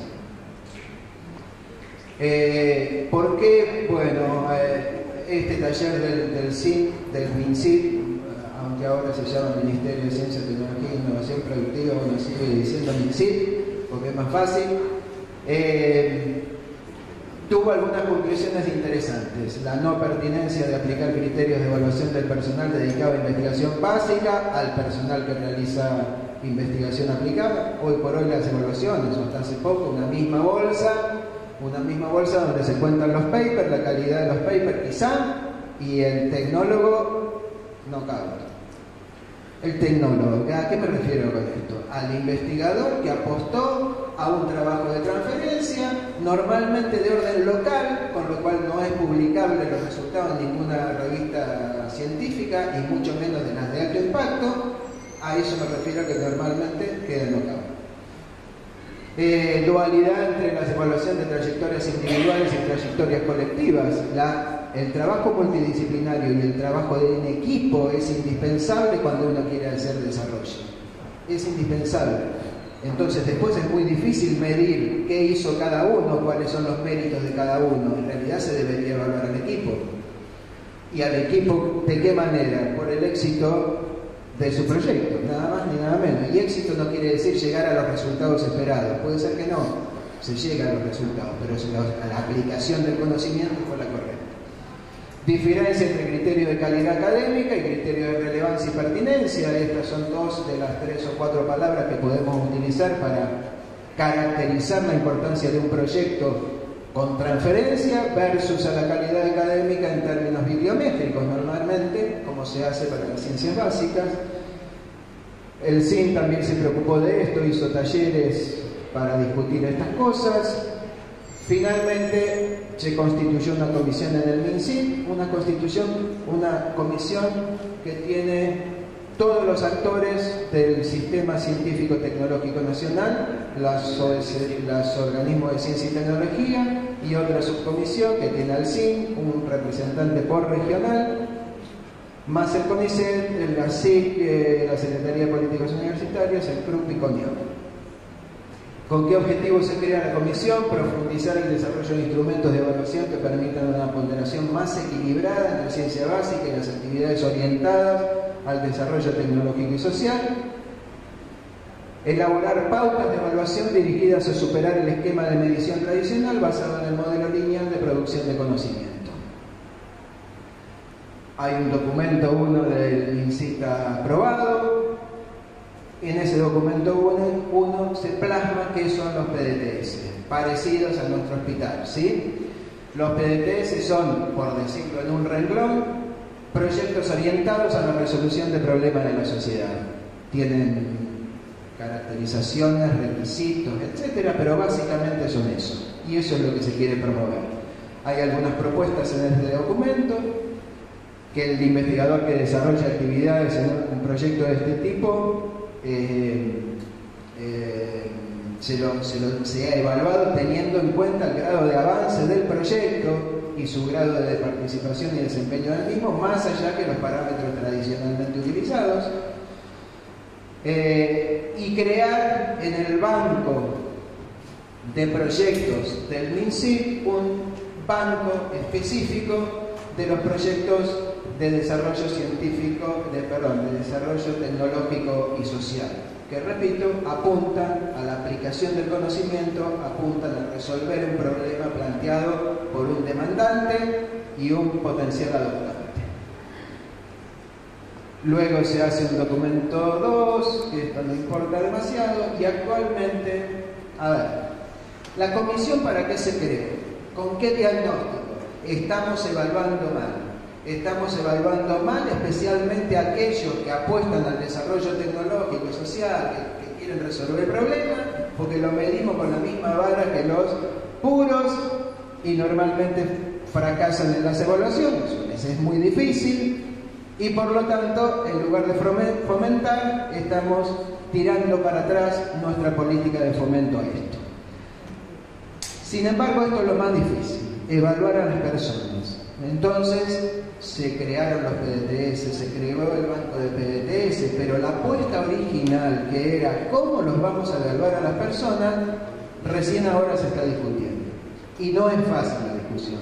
Y sobre todo no es fácil cuando nosotros nos reunimos en el MinSIC con todos los actores del Sistema Científico-Tecnológico Nacional, donde los 7 representantes del SIN tenemos el conocimiento cabal de lo que es el sistema universitario y el resto no tanto. ¿Sí? El INTA, el INTI, la CONEA y demás tienen criterios bastante diferentes a los nuestros. Pero esto es una apuesta que nosotros tenemos y en la Universidad de La Plata próximamente estamos organizando un encuentro, talleres, debate acerca de cómo debemos evaluar a nuestro personal, sea científico básico de tales disciplinas o apueste a la transferencia, con la premisa de que a este último no hay que desprotegerlo. Algunas conclusiones rápidas de esta segunda parte. Entonces, la investigación básica y la orientada deben ser igualmente apoyadas. ¿Por qué digo esto? Porque cuando nosotros hablamos de los PDTS, de la transferencia y demás, los básicos se ponen nerviosos. ¿Sí? ¿Por qué se ponen nerviosos? Porque se nos van a sacar el financiamiento a nosotros, se nos van a dar a esto, vamos a tener evaluaciones muy light, muy blancas acá, muy duras acá. La idea no es esa, la idea es preservar, seguir aumentando la investigación básica como lo hemos hecho siempre, porque sin investigación básica no hay investigación orientada posible.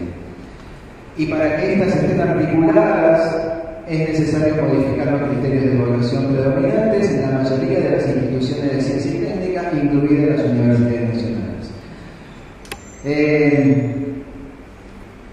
A quien quiere impulsionar en proyectos orientados objetivamente con menos posibilidad de publicar en revistas de alto impacto, se le debe asegurar, de acuerdo con su desempeño, la continuidad y el crecimiento en su carrera docente y investigador. Esto es importante en las universidades y es importante en el resto del sistema. Hoy por hoy es muy difícil, a ver, siempre hay algunos ejemplos.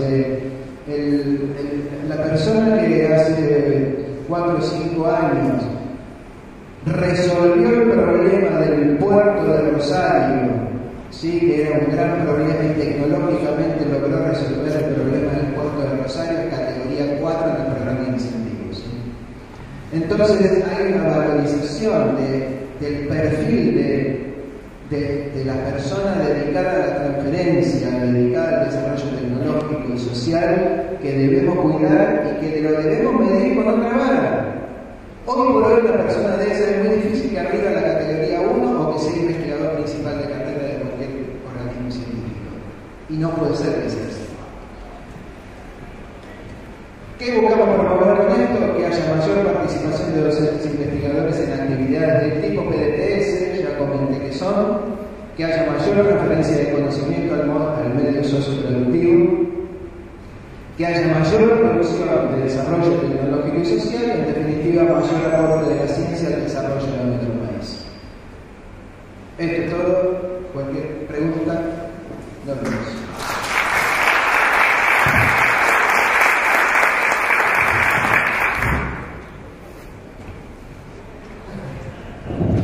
Bueno, tenemos tiempo para preguntas.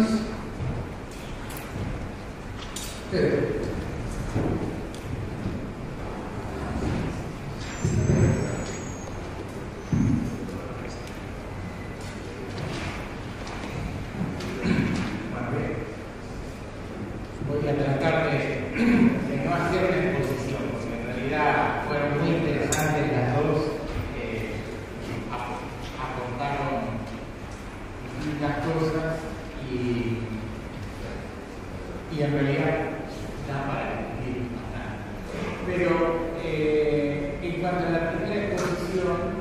y traigo a colación la discusión que tuvimos el día de ayer con Verónica en el iglesia. En realidad hay una cuestión que nosotros tenemos que intentar solucionar desde el punto de vista gremial, la cuestión de cómo se orienta la carrera académica con esto de si la estructura de cátedra o la estructura departamental o el área de conocimiento, que es el poder establecer con claridad cuáles son las funciones que cumplen las distintas categorías docentes y de diferenciar que hay algunos que hacen algunas cosas y otros que hacen otras. Y en realidad tenemos la sensación de que nos cae más simpático una estructura que sea más flexible en el funcionamiento, etc., pero eso conlleva en muchos casos la cuestión del exceso, de darle a alguien a hacer algo que en realidad su categoría no prevé. Y la estructura de cátedra ordena un poco mejor esa situación. O sea, hay alguien que es responsable, hay otros que colaboran, hay otros que están subordinados.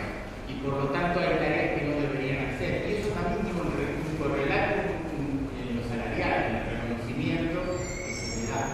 Entonces, tenemos un problema, digamos, a resolver, que es cuál es la estructura que queremos y en función de eso cómo definimos esas funciones y cómo le otorgamos la remuneración acorde a esa estructura. O sea que le pongo como un componente más a esta. Bueno, es una reflexión, pero bueno, si genera alguna otra reflexión, mejor. Y con respecto a la segunda exposición, digamos, compartiendo en esta última parte de la presentación, la idea de buscar la idea de la transferencia de conocimiento, la contribución al desarrollo social, etc. En realidad pongo reparo sobre una primera parte que tiene que ver con los incentivos, porque hay algo que tenemos que empezar a reconocernos públicamente y nosotros tenemos que empezar a discutir al interior de nuestras organizaciones cuál es el futuro del programa de incentivos. En realidad hay una política no declarada llevada a cabo por las instituciones gremiales, el Ministerio y el CIP, que es la de no incrementar los fondos del programa de incentivos. Hoy el monto que se percibe por el programa de incentivos puede representar en el mejor de los casos el 7% del ingreso anual de un investigador. Y cuando se creó el programa eso era entre el 40 y el 80% según las categorías. Y nosotros en realidad queremos que ese adicional no exista. Digamos, ¿qué es distinto decir que el programa de categorizaciones no existe? Digamos que es algo que se puede discutir porque evidentemente y a pesar de, a mi modo de ver, un mal uso de la autonomía universitaria, las universidades han cedido autonomía en cuanto a un sistema que orienta la propia política interna porque categoriza con parámetros que, digamos, a diferencia de lo que vimos acá en la presentación, muestra que la universidad ha tenido política propia para la ciencia y tecnología que no es común en el sistema, que ha tomado decisiones de tener recursos, fondos, etc. Pero después, varios de los programas internos se van a otorgar los recursos y financiamiento en función de una categorización que no administra la propia institución, sino que está fuera. Bueno, estas eran las reflexiones que quería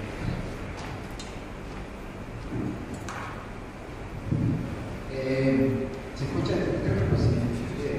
Yo con respecto al programa de incentivos, a lo que vos comentás acerca del programa, estoy 100% de acuerdo.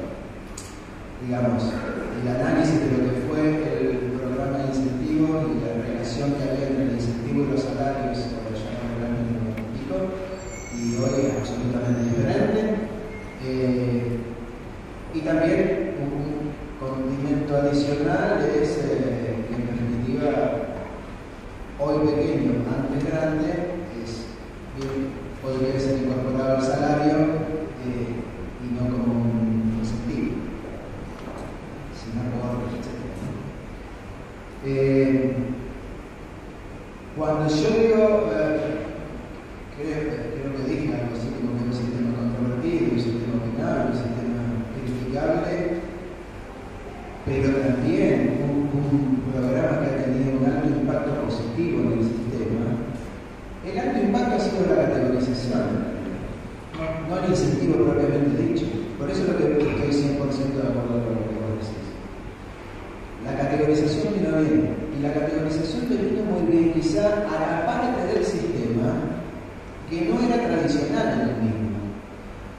Digo, las ciencias duras en general, para hablar de la Facultad de Ciencias Naturales, la Facultad de Ciencias Exactas, o tal y otra, digamos, ya tenían una estructura, un armado que les permitía transitar el mundo de la ciencia de una determinada manera. Varias otras facultades, aprovecho para hablar del trabajo social que se está haciendo la secretaria, que no tienen tradición, impactó muy favorablemente. Cuando yo digo hoy participan los 17 de los instrumentos de financiamiento, también lo hacen en términos de tener una jerarquización de la tarea de investigación y docencia dentro de la unidad académica que es muy favorable respecto de lo que era. Es parte de este nuevo mundo, por lo menos en La Plata, donde todos participan con equidad, con mayores o menores posibilidades, pero con equidad. Lo que vos decías acerca de que hay una decisión política de no aumentar los fondos, porque hay muchos que reclaman y dicen tienen que aumentar 6 veces como aumentó el presupuesto de la educación. Yo estoy de acuerdo con vos. Digamos, a mí me parece que el sistema debe seguir existiendo, se tiene que perfeccionar mucho, tiene que ser más sencilla la evaluación, tiene que ser menos onerosa la evaluación, ¿sí? La evaluación simplemente significa miles de tipos que viajan por el país de un lado a otro, además de lo que significa para cada uno de los que nos toca evaluar, que hoy te llaman de Córdoba, mañana te llaman de San Luis, pasado tenés un proyecto acá, y el trabajo de evaluación se ha transformado en una cosa negativa al tiempo que tenemos que prestar otras cosas, ¿sí? Pero me parece que la categorización, esta jerarquización de alguna manera viene bien. El incentivo, entre comillas, te lo regalo, me parece que está perfecto. No tenemos.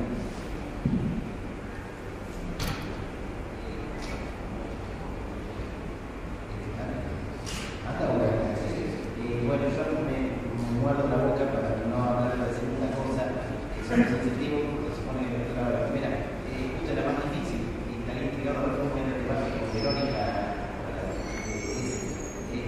La única cosa que se me ocurre agregar una reflexión contra como esta, que no sé qué solución tiene.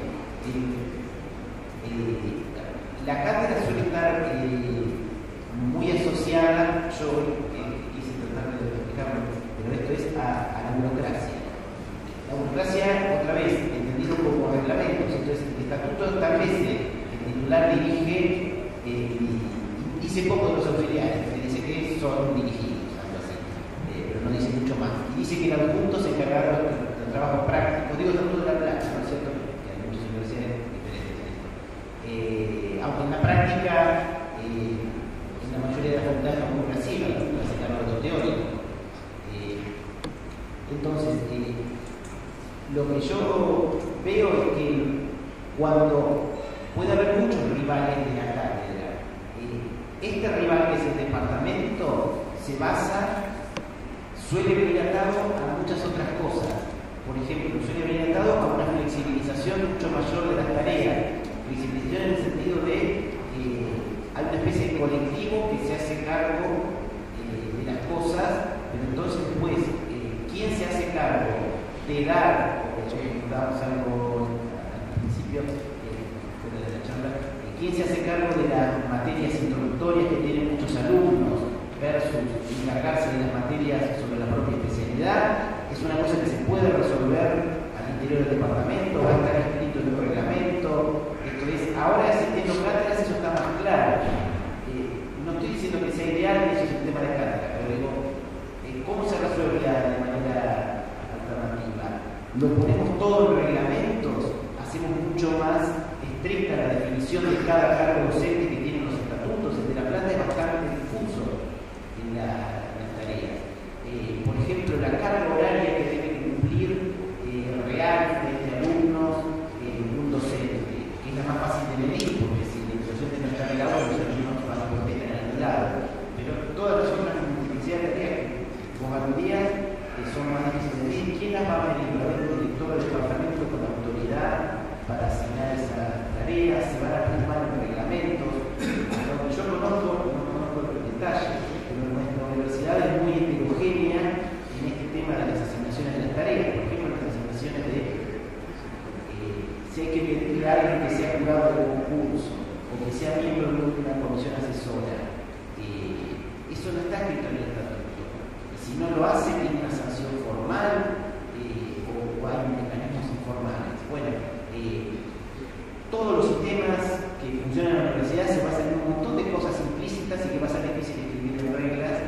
Me parece interesante seguir pensando, por eso yo, como decía, no tengo soluciones. La última cosa que querría señalar con las cátedras versus el departamento. Muchas veces el departamento viene asociado, y así viene asociado en sus orígenes en Estados Unidos, y hasta donde conozco todavía en muchas carreras está muy asociado, es a estructuras curriculares paralelas. Porque Marcelo señalaba, la cátedra puede tener rivales en distintas tareas. Los centros, institutos, laboratorios quizás sean rivales muy interesantes en relación con, que ya seguramente lo supieron en la práctica, con la investigación.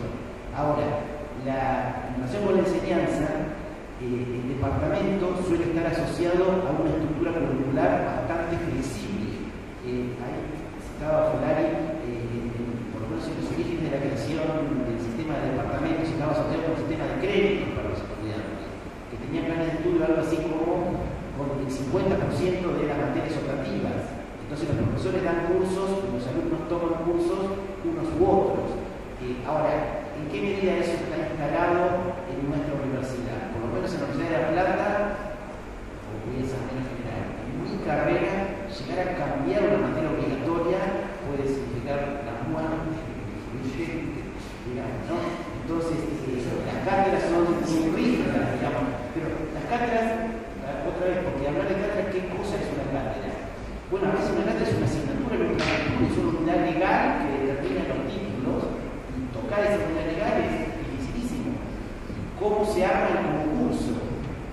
Se concursa por departamento para ser profesor de física o se concursa para ser profesor de física general para alumnos que vengan de cualquier carrera o de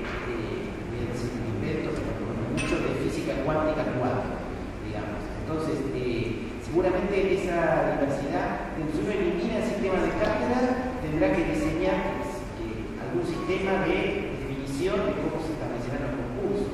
Si se contemplan las diferentes especialidades y áreas temáticas, yo tengo presente los llamados, no es algo que me simpatiza mucho, si creo que no haya de la Universidad de Quilmes, pero los llamados a concursos de la Universidad de Quilmes tienen un grado de especificidad. Yo he visto concursos que dicen área sociología, tema de investigación, orígenes de la ciencia política en Argentina. Yo puedo decir el nombre y apellido de la persona para ser profesional. Entonces, bueno, no tengo soluciones, quería sumarme a esas reflexiones de ustedes se resolverán, yo les pido. Respecto de esto,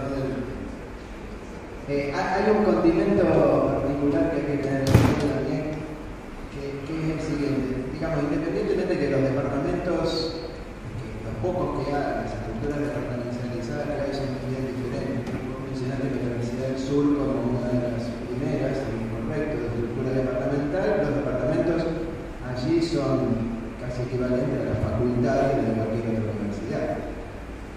El problema, o lo que yo veo con preocupaciones, son las estructuras departamentales adentro de las facultades. Hay facultades que ya las tienen, que tienen los departamentos desde hace mucho tiempo y que funcionan como tales y tendrán más o menos problemas. Pero quien no los tiene, quien no tiene los departamentos, muchas veces existe un temor adicional, que es el temor político. En definitiva, diluir el poder político en estructuras más pequeñas. Y hoy por hoy una facultad que no tiene una estructura departamental, por debajo del consejo directivo, el decano, el vicedecano, el consejo directivo y abajo las cátedras y las personas que integran las cátedras. Ponerle una línea intermedia que sean los departamentos es, cuanto menos, en los términos de Marcelo, un nuevo rival político o no rival, quizá un adherente político en la nueva estructura. Esto lo digo porque hoy, cuando me presentaron, se hizo mención a que fui decano de Natural, yo en algunos años, y fue muy debatido el tema de los departamentos. Y la decisión final, después del debate, fue por ahora no, digamos.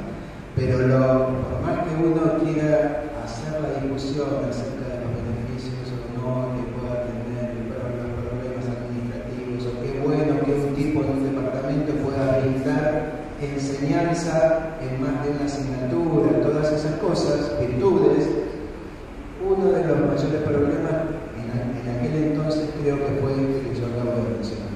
Digamos, generar una nueva estructura intermedia significa también una potencialidad de dilución del poder político de una institución. ¿Sí?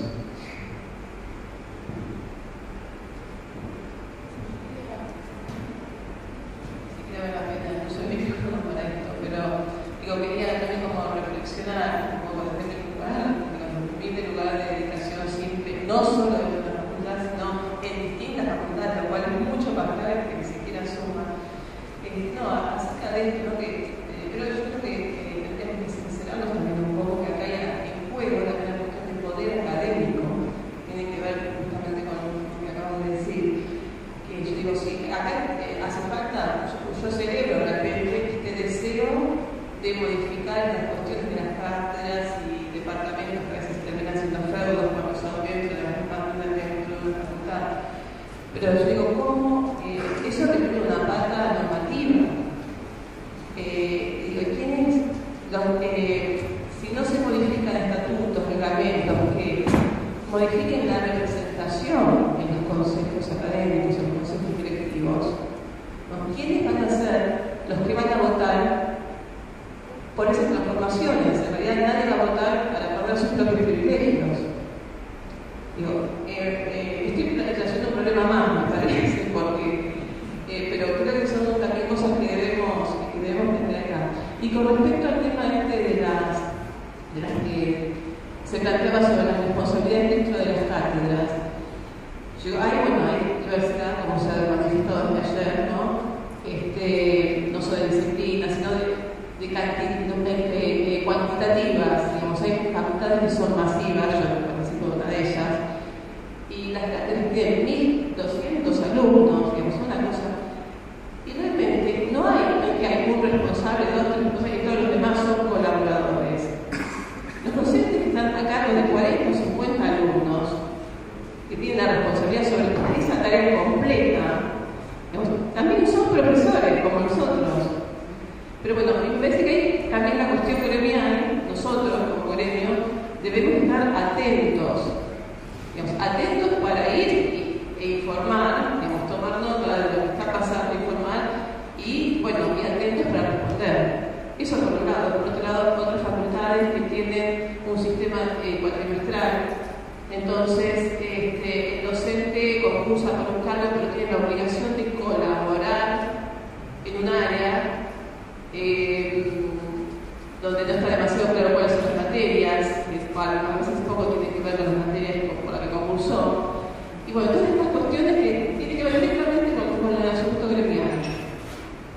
Por eso digo, así. El profesor titular, el adjunto, el JTP, el auxiliar, tienen distintas responsabilidades. Me parece que también tenemos que estudiar esto. Me parece que es una deuda importante que tenemos como gremio. Porque si hace falta más salarios, bueno, nosotros como gremio tenemos que discutir y pelear por eso. Habrá que mayor presupuesto para cubrir salarios, si no, ver en la universidad, chequémosla, pero seamos sinceros con respecto a estas cosas.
Permita reconocer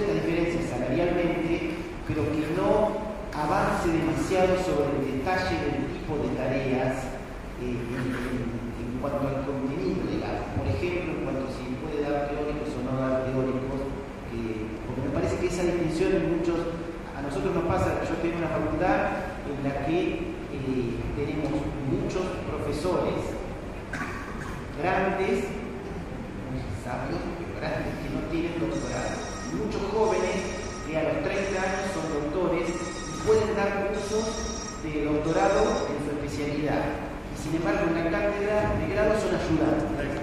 Entonces, quizás es bueno permitir que pueda también dar teóricos, no teóricos de todo el tema, algunos teóricos seleccionados, no sé, habrá que buscar, pero me parece que sería bueno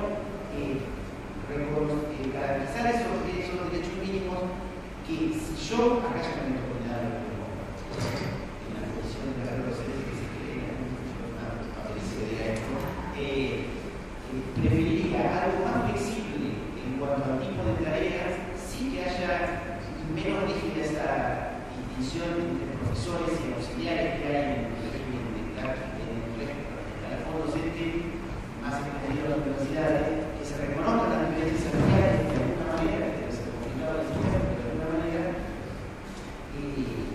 pero que estas cosas no se vinculen tanto, digamos. Me parece que sería importante mantener la distinción. Y en donde sí, yo sería partidario, pero vos hacés hincapié así como que uno haga la tarea que le corresponde ser y no otras. Para mí, en donde eso es más importante que el libro, es en la carga horaria.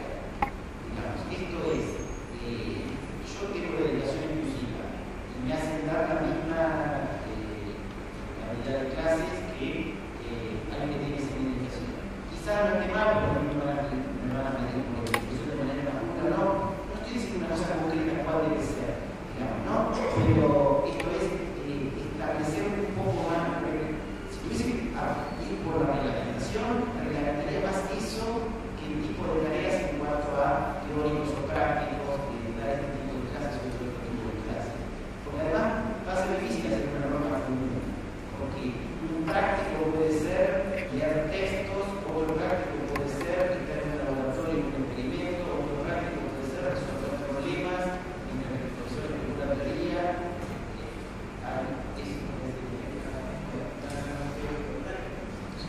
Me bocadillo, o sea,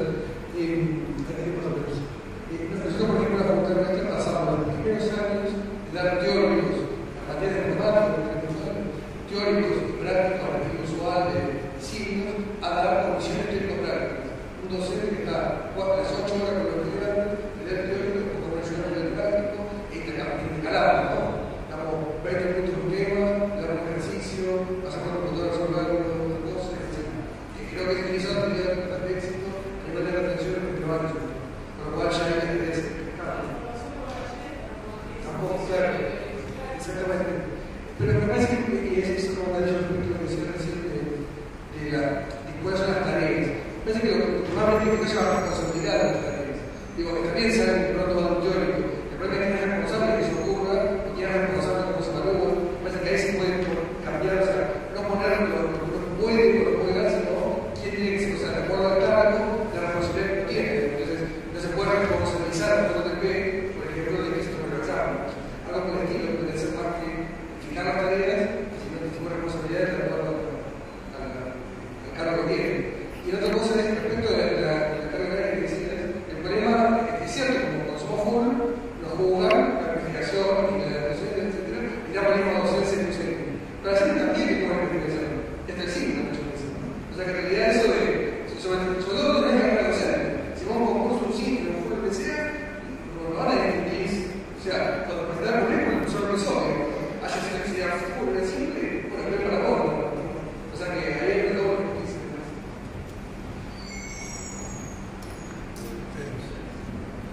Bueno, a mí me parece muy interesante, sobre todo en la última parte de la exposición de Gramsci, en cuanto a la necesidad imperiosa de avanzar en el cambio de los paradigmas de evaluación.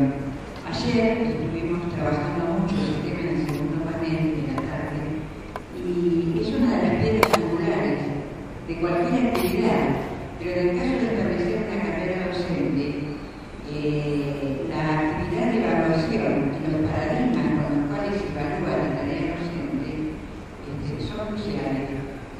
Y a la vez permite jerarquizar la actividad docente que en las últimas décadas se ha visto muy subalternizada, ¿no es cierto?, por la investigación o, ¿no es cierto?, por la dedicación. Y creo que de alguna manera estatuir carreras docentes en las cuales los paradigmas o los criterios de evaluación copien lo peor de los criterios de evaluación que hoy existen para la evaluación de las actividades de investigación y extensión, ¿no es cierto?, estaríamos realmente produciendo un retroceso. Pero sí me parece que de alguna manera nosotros tenemos que establecer una sinergia entre los cambios de los paradigmas en la evaluación de las actividades de investigación, ¿no es cierto?, hacia los cambios de paradigmas en la evaluación de las actividades de la docencia, que no necesariamente por ahí sería conveniente no fueran exactamente lo mismo, ¿no? Me parece que profundizar estos debates sirve para realimentar una y otra modalidades de evaluación que evidentemente están siendo revisadas y es buena hora que eso sea. Con respecto al tema de las cátedras, los departamentos y demás, a mí me parece que el departamento, tal cual lo conocemos, ¿no?, y un poco lo que contaba Marcelo Prati, tiene una forma de sensibilización laboral y a generar una inestabilidad curricular o de contenidos que hay que cuidar, ¿no? Es decir, ¿qué digo con esto?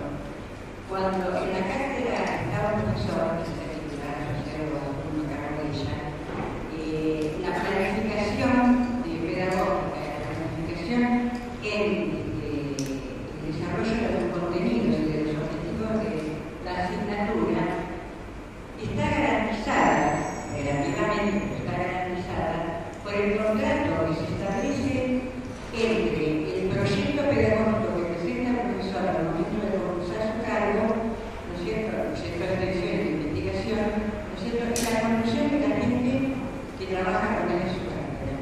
En cambio, cuando no existe la cátedra, tenemos profesores que se desenvuelven, equipos pedagógicos o equipos de enseñanza, que se desenvuelven por lapsos más cortos de tiempo, en los cuales es más difícil aplicar un proyecto pedagógico en un plazo extendido de tiempo que permita tener un retorno autocrítico, un retorno de balance, y a la vez obliga a muchos docentes a estar cambiando demasiado periódicamente, ¿no es cierto?, enfoques disciplinares de aquello que va a enseñar. Me parece que esa es una de las cuestiones que por ahí más habría que atender cuando estamos discutiendo si esta contradicción, esta rivalidad entre estructura de cátedra